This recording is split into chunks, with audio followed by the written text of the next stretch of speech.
And now, hidden from sight for over 2 millennia, ancient steps have been unveiled at the renowned ancient pool of Siloam in Jerusalem.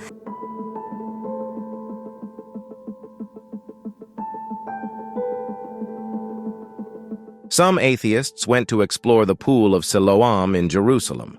They found things from the Bible there, which surprised everyone and made them rethink what they thought was true about history.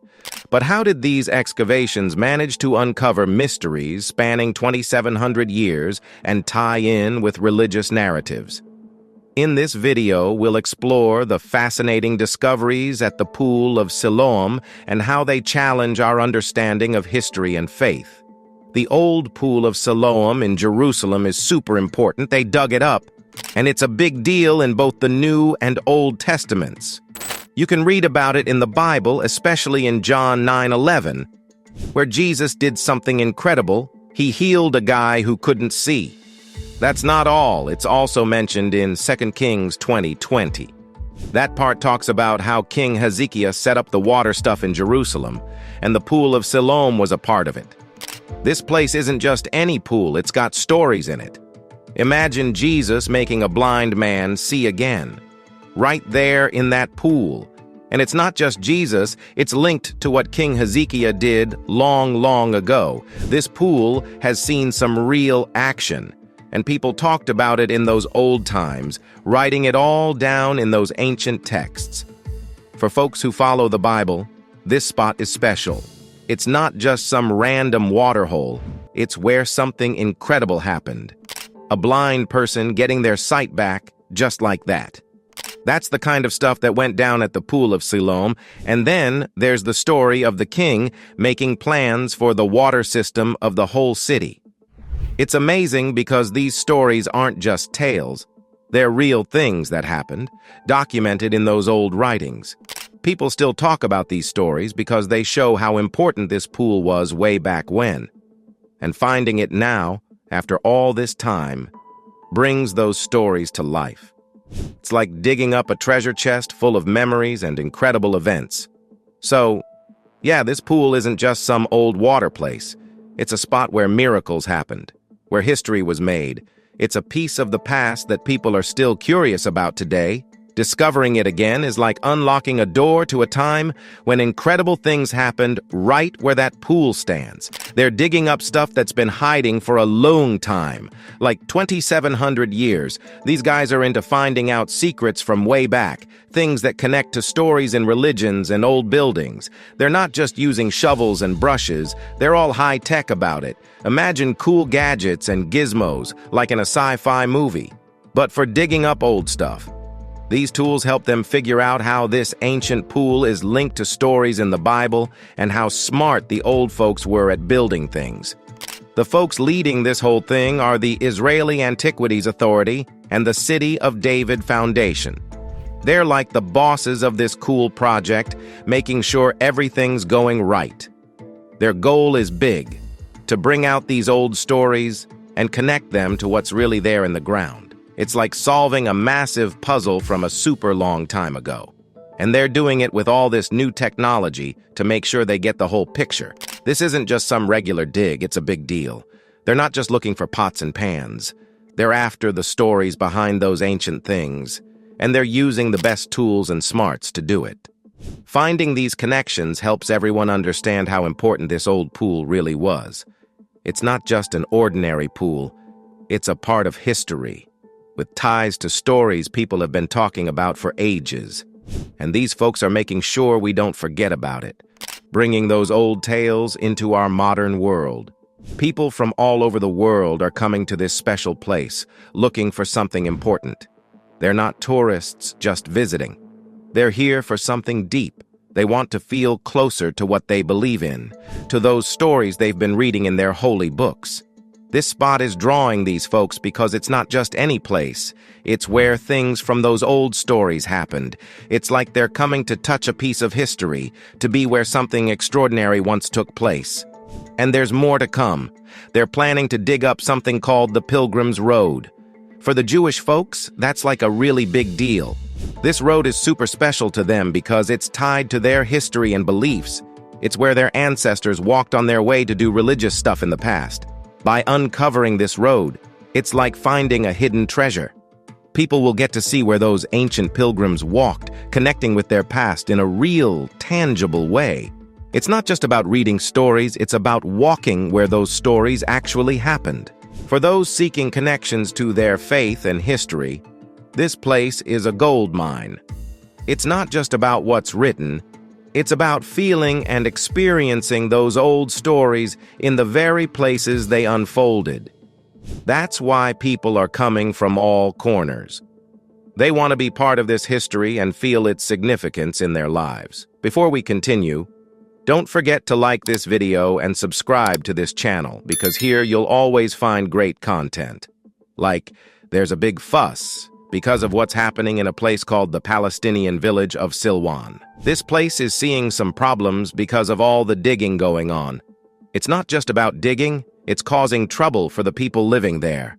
Imagine living in a place and suddenly there are big machines and people digging everywhere. That's what's happening in Siloam, and it's not making life easy for the folks there. The digging is causing disruptions, making things really difficult for the people and their homes.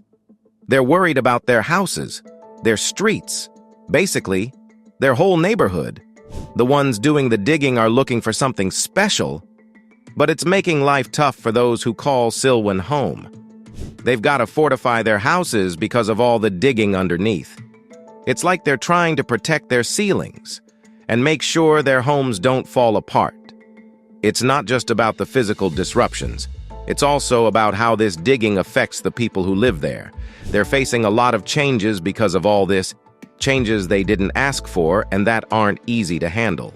These disruptions aren't just about the digging. They're stirring up tensions and making life harder for everyone.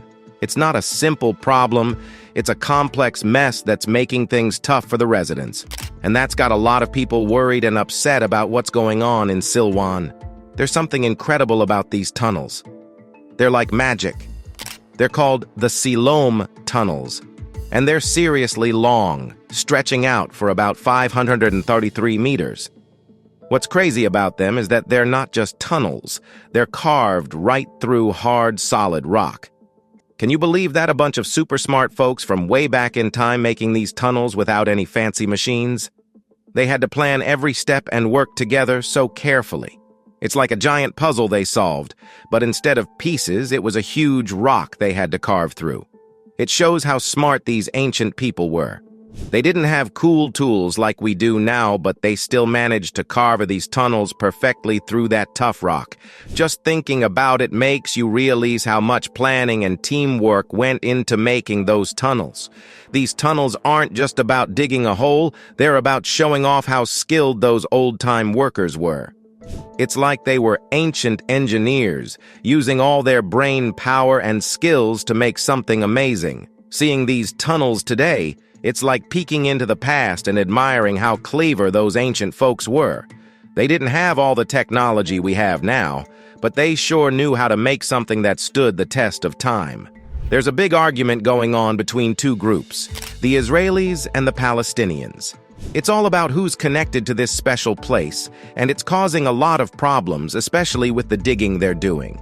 There's a big argument going on between two groups, the Israelis and the Palestinians. It's all about who's connected to this special place, and it's causing a lot of problems, especially with the digging they're doing. The Israelis believe this place is super important to them. They say it's their history, their religion, and they've got every right to take care of it. Meanwhile, the Palestinians also feel a strong connection to this place. They see it as their home, with deep roots in the area. They believe they can't just let things happen without their say in it.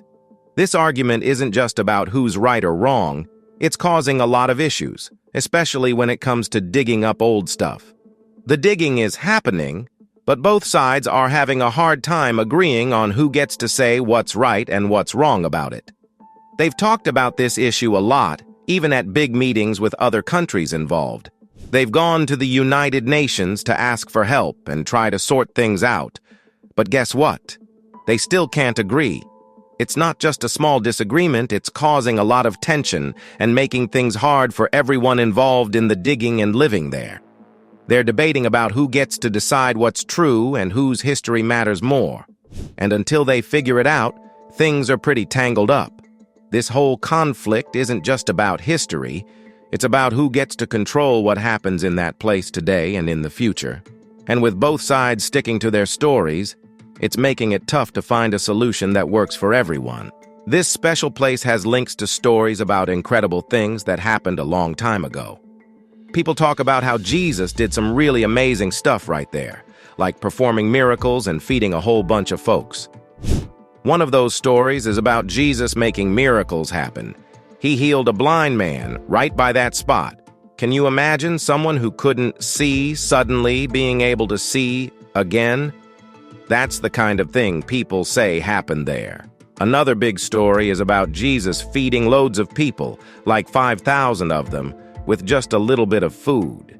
It's like magic. He took a few loaves of bread and a couple of fish and turned it into a feast for everyone. That's pretty incredible, right? But here's the thing. Some people aren't sure if these stories are real. They wonder if these events actually happened, or if they're just stories passed down over time. It's causing a big discussion about whether these stories are genuine or just made up. These stories are super important for people who believe in them. They see them as moments showing how special Jesus was and the amazing things he could do. At last, remember to hit that like button and also subscribe to the channel for more. Meanwhile, thanks for watching.